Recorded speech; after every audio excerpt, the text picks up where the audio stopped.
200 800। দাদা হুজুর আব্বা হুজুরের কথা মনে আসেনি? দাদা হুজুর আব্বা হুজুর রহমাতুল্লাহ আলাই বলতেন, যখন যেখানে যা করবা, বুঝি খুব মারবা, সিজন বুঝি বিজনেস করবা। এখন এই 10 দলের জোটে যদি থাকি। চরমনায়ের মেন সমস্যা কোথায় জানেন? সমস্যা হয়েছে তারা দুই ভাইয়ের মধ্যে। বড় ভাই হয়েছে রেজাউল করিম সাহেব এবং ছোট ভাই হয়েছে এই ফজলুল করিম সাহেব। আসল জামেলা বাজার লোকটা হয়েছে ফজলুল করিম সাহেব। রেজাউল করিম সাহেব যে আছে বড় যিনি, সে কইতাছে 2-4-5টা 10টা আসনের কোনো ওইলার কোনো সমস্যা নাই, আমরা জোটের প্রয়োজন, আমরা আর সিটের প্রয়োজন না। কিন্তু পুরা বাগরা বাজাইতেছে এই যে আওয়ামী লীগ ফন্তি যেটা আছে এই ফজলে করিম, হ্যাঁ পুরা এটার মধ্যে বাগরা বাজাইতেছে।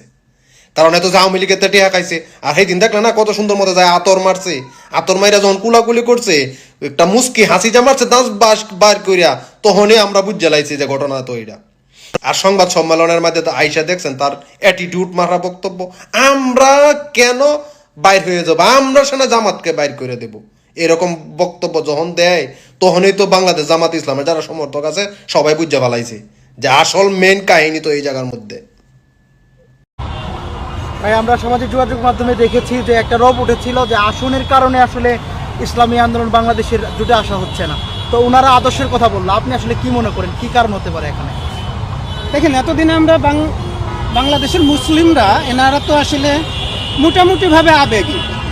আপনারা গল্প দিয়েছিলেন কি যে আমরা ইসলামপন্থীরা একই বাক্স আমরা পাঠাবো, যে কোনো মূল্যেই আমরা পাঠাবো। যখন আপনার আসন কমে আসলো তখন আপনি কি করলেন? আপনি জোট থেকে সরে গেলেন। আপনি তো নির্বাচনের জন্য ভোট চাইতে যাবেন, তাই না? এটাও তো গণতান্ত্রিক প্রক্রিয়া হবে। এইবার কিন্তু বাক্সের সাইজটা একটু বড় হবে।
একটা আসনও পাওয়া যাবে না, এদেরকে কেন আমরা 100 আসন ছাড়তে যাবো? তখন আদর্শ অমিল হয়ে যায়, তখন এরা কাফির হয়ে যায়।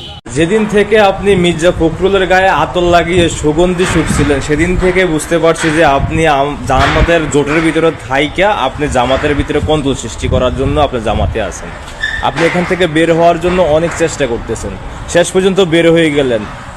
শেষ পর্যন্ত আপনার মুরিদরাই আপনাকে ভোট দিবে না, আপনার নিজের আসনটা আপনি নিজে হারাবেন। অপেক্ষায় থাকেন। জামাত কখনো রাজনৈতিক ভুল করে না। ওরা যা করে হিসাব করে ভেবে চিনতে ঠান্ডা মাথায় করে। রাজনৈতিক ভুল করে অন্যান্য পলিটিক্যাল পার্টি, ওরা করে রাজনৈতিক গণিত, এবং ওদের রাজনৈতিক গণিতে কখনো কোনো ভুল হয় না। ইতিহাসের ভুল সাইডে থাকে কিন্তু তাদের রাজনীতিটা টিকে থাকে, যে কারণে আপনি দেখবেন স্বাধীনতা যুদ্ধে তাদের অবস্থানের কারণেও তাদের যে চাপের মুখে পড়তে হয় স্বাভাবিকভাবেই ইতিহাসের ভুল দিকে থাকার কারণে, সেইটা সত্ত্বেও তারা দীর্ঘ সময় ধরে কিন্তু রাজনীতিতে প্রাসঙ্গিক হয়ে আছে। ফয়জুল করিম আর রেজাউল করিমের ফুয়েজুল এতই পার থাকতো, 17 বছর হাসিনার পেটিকোটের তলা থেকে রাজনীতি করলো, মাইরা চাপার দাঁত মাত ফুলা লাইলো, ফু দিয়া তো কোনো বালি হালাবার পাইলো না। চাপাবাজি সুদ্ধা পারো না, বাল ফালাইতে উঠে থাকো রাত পোয়াইতে। 100 সিট লাগবো, বিগত 3-4টা নির্বাচন করে একটা সিটও পাও নাই, বড় বড় কথা বলে ওই মদ খোর আবার আরেকজনকে হারাম খোর বলে। সবাই কিন্তু হারামই খায়। আমার কথাটা বুঝতে পেরেছেন? আপনি যখন আর চান্স পেলেন না, আপনি যখন মেয়রি করতে গিয়ে দাঁত ভেঙে ফেলেছেন, আপনি যখন সারা বাংলাদেশে একটা আসনও পাবেন না, তখন আপনার আদর্শের লড়াই লেগে যাবে। হ্যাঁ, আমি জামাত ইসলামকে পছন্দ করি না, কি কারণে? শরিয়া আইন তারা চায় না তাই। এই তো আমি বিএনপিকেও পছন্দ করি না ওই কারণে, আমি শরিয়া আইন তারা চায় না তাই। ঠিক আছে ভাই, আপনি তো শরিয়া আইন চান, শরিয়া আইন আপনি চান না, আপনি একা একা নির্বাচন করে এখন সরকার গঠন করেন, সংসদে চলে আসেন, আমরা আপনাকে রাষ্ট্রপতি প্রধানমন্ত্রী হিসেবেই মেনে নিচ্ছি। আপনি আরেকজনের পিছনে কেন লাগতে গেছেন? এই চরমনাই পীরিরা যা শুরু করছে, ইরা মানুষের ভিতরে ফাটল ধরায়, মানুষের ভিতরে বিভেদ সৃষ্টি করে। হ্যাঁ, ইরা যদি ভাই বিশ্বাস করেন, ইরা যদি এককভাবে নির্বাচন করে, ইরা যদি 300 আসনে 300 আসনে প্রার্থী দেয়, 10টা প্রার্থী জিতবে কিনা সন্দেহ। ঠিক আছে, ইরা আবার 100টা সিট চাইতি, এ হইলু? হ্যাঁ, কি বলবো আরে হুজুর, আলেমরা রই বলি কিছু বলতে পারিনি। হ্যাঁ, মানুষের ভিতরে এরা ফাটল ধরাতে উস্তাদ। হ্যাঁ, কি বলবো, সবাই বুঝলো, এরা বোঝে না। হ্যাঁ, এরা জটিল রোগের, এটা জটিল রোগ। জামাত জোট ছাড়া নিয়ে ইসলামী আন্দোলনের বৈঠকে নেতাকর্মীদের মতবিরোধ। বুঝতে পারলেন তো, চরমোনাই পীরের নেতাকর্মীরা চাচ্ছে না যে জামাত আর চরমোনাই ডিভাইডেড হয়ে যাক, আলাদা হয়ে যাক। কিন্তু চরমোনাই পীরের লোভও তো সামাল দেওয়া যাচ্ছে না রে ভাই। চরমোনাইকে 40 থেকে 45টা আসন জামাত ছেড়ে দিতে চেয়েছে, কিন্তু চরমোনাই পীরের পেট তাতে ভরছে না। সারা বছর হাদিয়া তহফা খেয়ে খেয়ে হুজুরের ভুঁড়ি তো মোটা হয়ে গেছে। এই মোটা ভুঁড়িতে 40-45টা আসনে কাভার করতে পারছে না। কিন্তু নেতাকর্মীরা বলছে যে জামাতকে যদি আমরা ছেড়ে দিই তাহলে আমাদের এমপি হওয়ার খায়েশ মিটে যাবে, সংসদে গিয়ে বক্তৃতা দেওয়ার সুযোগ আর আমাদের এজন্মে হবে না। আমরাও সেটাই প্রত্যাশা করি যে জামাত চরমোনাই যেভাবেই হোক না কেন ধরে বান্ধে কোসলিয়ে বুঝিয়ে শুনিয়ে তাদেরকে এক রাখতে হবে। জামাতকেও বোঝাতে হবে, চরমোনাইকেও বোঝাতে হবে, জামাতকেও ফিসতে হবে, চরমোনাইকেও ফিসতে হবে। ফিসে এদেরকে এক দড়িতে আবদ্ধ রাখতে হবে যে কোনো মূল্যে। কারণ এই চরমোনাই জামাতের জোট যদি ভেঙে যায় তাহলে ক্ষতিগ্রস্ত হবে ইসলাম, ক্ষতিগ্রস্ত হবে মুসলমানেরা।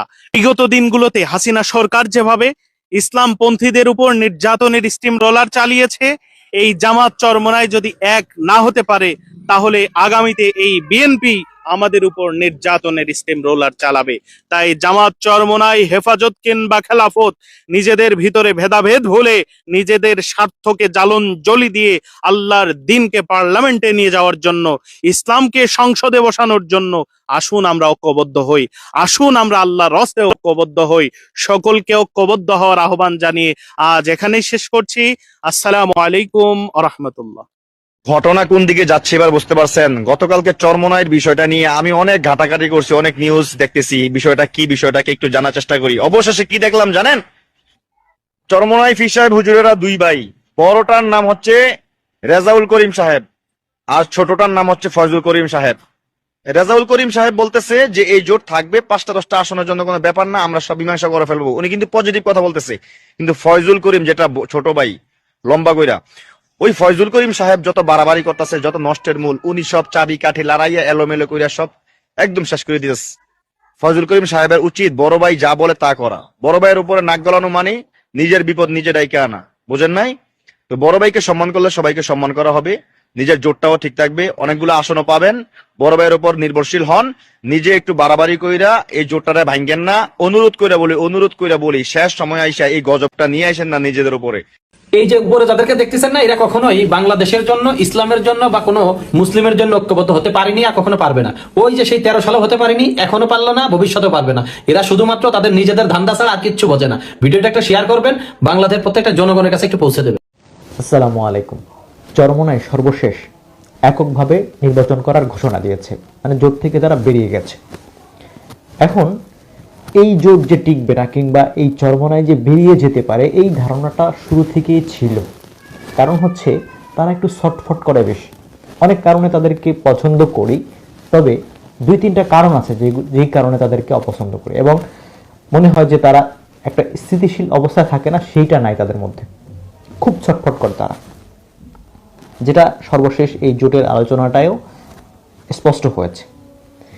এবং তারা বলছে যে তাদের 143টা আসন আছে, যেটা এ গ্রেড। তারা বলছে যে তারা সেখানে জয়লাভ করার সম্ভাবনা আছে, এরকম 143টা আসন তাদের। এবং এর তালিকার শুরুতে যার নাম আছে ঢাকা 5 আসনের প্রার্থী, তার নাম আছে মোহাম্মদ ইব্রাহিম। এই প্রথম জনের কথাই বলি, বাকিদের কথা খুব একটা বলতে পারবো না, তবে ওনার কথাটা বলি। কারণ আমি এই আসনের ভোটার, আমি খুব ভালোভাবে জানি এই ব্যক্তি 2 বার কাউন্সিলর ছিলেন, ওয়ার্ড কাউন্সিলর। এখন কাউন্সিলর কিভাবে হয়েছেন বা কত ভোটে জয়লাভ করেছেন বা কতটা কাঠখড় পোহাতে হয়েছে সেটা আমরা খুব ভালো করে জানা আছে। এবং তার প্রতিদ্বন্দ্বী যে প্রার্থী সে হচ্ছে বিএনপির নবিউল্লাহ নবী। চিন্তা করেন পার্থক্যটা কোথায়, আপনারা খুব ভালোভাবে বুঝতে পারবেন। তাহলে এই যদি হয় তাদের হেভিওয়েট প্রার্থীদের অবস্থা এবং এ গ্রেড প্রার্থীদের অবস্থা, তাহলে আমি একেবারে হলফ করে বললাম যে একটা আসনেও জয়লাভ করার সক্ষমতা তাদের নাই, একটা আসনেও না। তাদের সাংগঠনিক কাঠামোটা কোথায় আপনি একটু দেখান তো। তারা একটা ইউনিভার্সিটি নির্বাচনে তাদের একজন প্রার্থী জিতেছে, মানে যে ডাকসু থেকে শুরু করে আর যতগুলো নির্বাচন হয়েছে কোনো তো একটাতে তাদের প্রার্থী আছে, জয়লাভ করেছে। বললাম যে তারা আলেম মানুষ, তারা মাদ্রাসায় পড়াশোনা করে।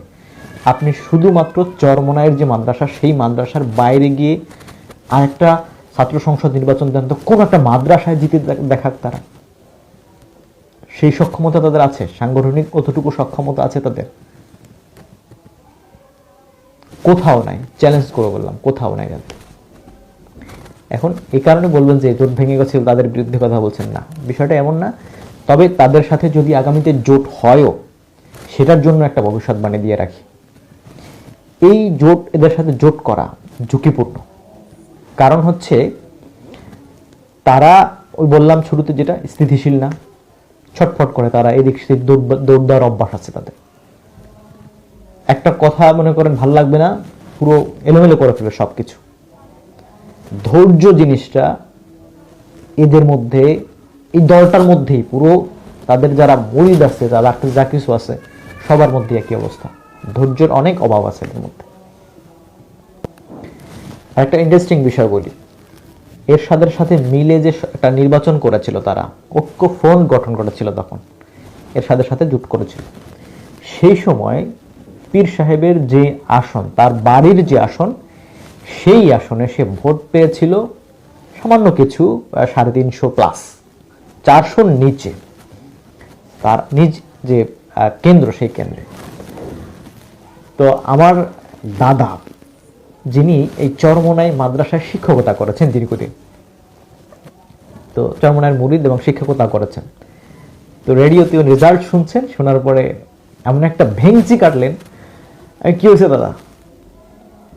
আরে কাহিনী সেই সময়ের ঘটনা, মানে সেও খুব বিরক্ত হয়েছে এবং সে একটা মন্তব্যও করেছে যে নিজের ঘরে এই অবস্থা, তাহলে আপনারা জয়লাভ করবেন কিভাবে বা আপনাদের কি হবে কিভাবে?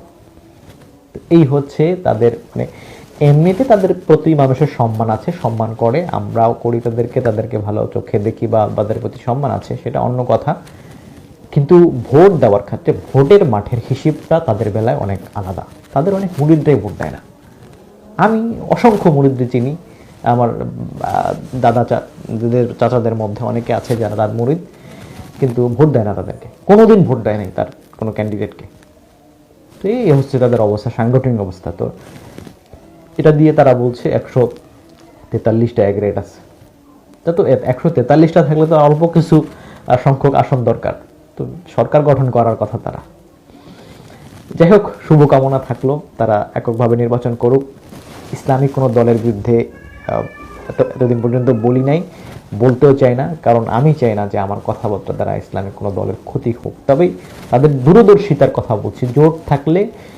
জোটটা থাকলে খুব ভালো হতো, একটা সম্ভাবনা ছিল, ভালো একটা রেজাল্টের আসার একটা সম্ভাবনা ছিল। কিন্তু জোটটা ভেঙে দিয়ে তারা কার পরামর্শেই কাজ করেছে বা কোন স্বার্থে করেছে তারা খুব ভালো জানে, আমার চেয়ে তারা খুব ভালো জানে। তবে এতে উভয় পক্ষেরই ক্ষতি হয়েছে, কিন্তু তারা বেশি ক্ষতির সম্মুখীন হলো। তারা যে 2-4টা আসন পেত, সেটা আর পাচ্ছে না, শুধুমাত্র এই জোট থেকে সরে যাওয়ার কারণে। এখন তারা আবার যুক্তি দেখাবে যে আমরা নীতি নৈতিকতার ব্যাপারে অটল। আপনার নীতি নৈতিকতা অটল কিনা সেটা পরে বোঝা যাবে, কিন্তু সেটার জন্য আপনি যে কথা বলবেন, আপনি যে ভয়েস রেইজ করবেন, আপনার এগুলোর জন্য অবস্থান দরকার। আওয়ামী লীগের সময়, পুরোটা সময় জুড়ে এই একটা দলের লোকরা একেবারে নিরাপদ ছিল, তাদের উপরে কেউ কোনো ধরনের খোঁচাখুচি করে নাই, মোটামুটি নিরাপদ ছিল তারা। অনেকরাই মানে হেনস্থার শিকার হয়েছে, কিন্তু তারা খুব একটা ঝুঁকির মুখে ছিল না। খুব কড়া কড়া কথাও তারা বলেছে, কিন্তু তাদের উপরে কেউ হাত দেয় নাই কিংবা আঙ্গুল তোলে নাই তাদের দিকে। সুতরাং প্রশ্ন থাকে, অনেক জায়গাতেই প্রশ্ন থাকে, প্রশ্ন তোলার অনেক জায়গাও আছে। দেখা যাক, শুভকামনা রইল, দেখা যাক তারা কতটুকু ভালো রেজাল্ট করতে পারে। তবে আমি যেটা বললাম, মোটামুটি কনফিডেন্টলি বললাম যে তাদের যদি ওই ক্যাটাগরির প্রার্থী হয়ে থাকে তাহলে একটাতেও জেতার সম্ভাবনা নেই। চরমোনাই জামাত ইসলামী মিলে দিতেছে। আমি বলি এই কথাটা বিশ্বাস করতে হবে, যেদিন সিট বাগাবাগি হইয়া একেবারে পিনারের সাথে যার যার কাজ করবে সেদিন। এর আগে বিশ্বাস করতে, কারণ আমি 2 নির্বাচনে পরিচালনা কমিটির সেক্রেটারি ছিলাম, এবং সেই সময় আমাকে দায়িত্ব দিয়েছিল আমাদের লোকেরা যে এখানে চরমোনাইও দাঁড়াইছে আর জামাত তাসি, চরমোনাই যদি 500 ভোটও কমে তো কমলো, কমানো যায় কিনা। ফজলুল করিম তখন হিসাব তো গেলাম তার বাসায়, আরো 2-3 জন লইয়া গেছি, পরে প্রিন্সিপাল আসলো আর হিসাব আসলো, আইসা পরিচয় আমার জানলো, যাই না পরে কইল যে কি বিষয়ে আপনার যে লোক সে তো ওই ওখানে দাঁড়াইছে এই গরজামাই কালীগঞ্জের, তো সেখানে প্রফেসর ইসুফ আলীর বাড়ি, প্রফেসর ইসুফ আলী দাঁড়াইছে, পাস করার সম্ভাবনা আছে, যদি আপনার হ্যাঁ একটু কমায় হ্যাঁ বসানো যায় তাহলে একটু সহজ হবে। তারপরে ডাকলো, হ্যাঁ হ্যাঁ হ্যাঁ হেন গেছে, তো ডাকলো পরে কইতেছে যে হুজুর আমি তো পাস বুঝি পেলাম, খালি নির্বাচন হওয়ার বাকি, আমি হাসবো না কাটবো, কি পাগলের পাগল, জামানত বা যুক্ত হয়েছি তার, কিন্তু আসে নাই। হ্যাঁ আমাদের পরে সব কয় যে ভাই আপনি এক কাজ করেন, একটা লিয়ে তো সারা বাংলাদেশে 300 সিট লিয়ে আলোচনা করেন। আমি বললাম এই মুহূর্তে তো এই 300 সিট লিয়ে আলোচনা করে এখন কুলকিনার পাওয়া যাবে না, আপনি আগামী বছর চিন্তা করেন, এই বছর এটা ছেড়ে দেন। ছাড়তে রাজি হইল না, জামানত বা যুক্ত হয়েছে, জামানত না একেবারে লয়েস্ট ভোট পাইছে, ফালতু। হ্যাঁ এই বছরও চাইতেছে ওখানে দিতে, চরমোনাই তো ইয়ে করছে, হাত উঠে একেবারে শপথ টপথ করছে যে জামাত ইসলামের সাথে ঐক্য হবে। জি জি। আপনারা শুনছেন না, চরমোনাই এবং জামাতের সাথে খুব গন্ডগোল যাইতেছে, কে কয়টা আসন নিবে এগুলা নিয়ে চরমোনাই 150 আসন চাইতেছে। এই আইডিয়াটা কার জানেন? মির্জা ফাক চরমোনাই পীরের পাশে বৈশা তারে বুঝাই আসছে কে? ভারতীয় দালাল মির্জা ফাক এবং মোহাম্মদ সালাম, এ নান্দির ঘরের বান্দি চরমোনাই পীরের পাশে যাইয়া কইছে জামাতের লগে জোট করেন, কিন্তু আপনাদের আসন ছাড়া যাবে না, জামাত আপনাদের কিছু না দিলে বিএনপি আপনাদেরকে দিবে। এখন চরমোনাই কি করছে? চরমোনাই চিন্তা করছে যে আমরা বিএনপির লগেই যাই। আপনি দেখেন এই চরমোনাই আর এর মির্জা ফাক এবং মোহাম্মদ সালাম নন্দির ঘরের বান্দি। দেখেন, আসসালামু আলাইকুম। শুকরিয়া।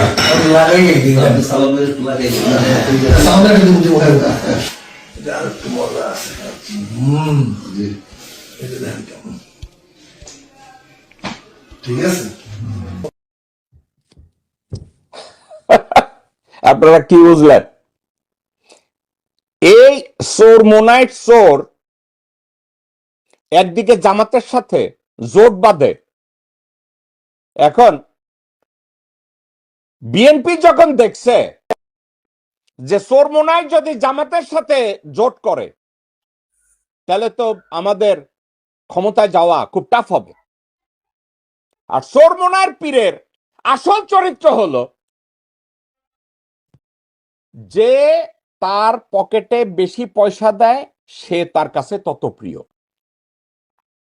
দরকার হইলে হাসিনার বাপেরে আউয়াল দরবেশের বংশধর বানায় দিবে যদি হাসিনা খালি একটু কথা কয় তার সাথে। এই মির্জা ফাক আর নন্দিরগড়ের বান্দি মোহাম্মদ সালাম গেছে না ওইখানে, যাইয়া বুঝাই আইছে তারেক রহমান আপনারে কোলে বসাইব, আপনারে বরিশালের মেয়র বানাইব, দরকার হইলে আপনারে মন্ত্রী বানাইব। দেখছেন খুশিতে কত প্রকার আতর তার হাতে তুলে দেয়, দেখছেন না? এবং জামাতে ইসলামী তারপরেও চেষ্টা করে যাচ্ছে এদের সাথে কম্প্রোমাইজ করা যায় কিনা। জামাতে ইসলামী ভালো করছে না খারাপ করছে, জামাতের রাজনীতি জামাত বুঝে, কিন্তু সাবজেক্টটা কোথায়?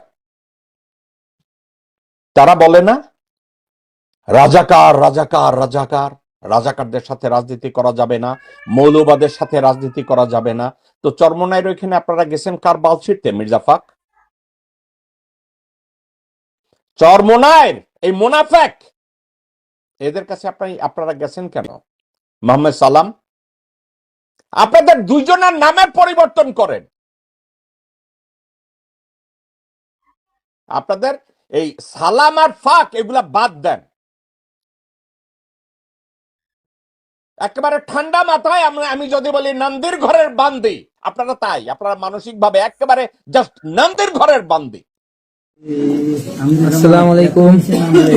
আমাদের ভিটেবাড়ি ইউনিয়নের ইসলামী আন্দোলনের সাংগঠনিক সম্পাদক তার পদ ত্যাগ করে জামাত ইসলামে যোগদান করতেছে। সবাই বাড়ি গেছে না, হেরা তো হেরা লিডার, ও লিডার হ্যাঁ মানছে। বরিশালে এই জায়গাটা ভিটেবাড়ির যা ধর্ম নাই 10 জন লোক গেছে, মারা গেছে 250 লোক।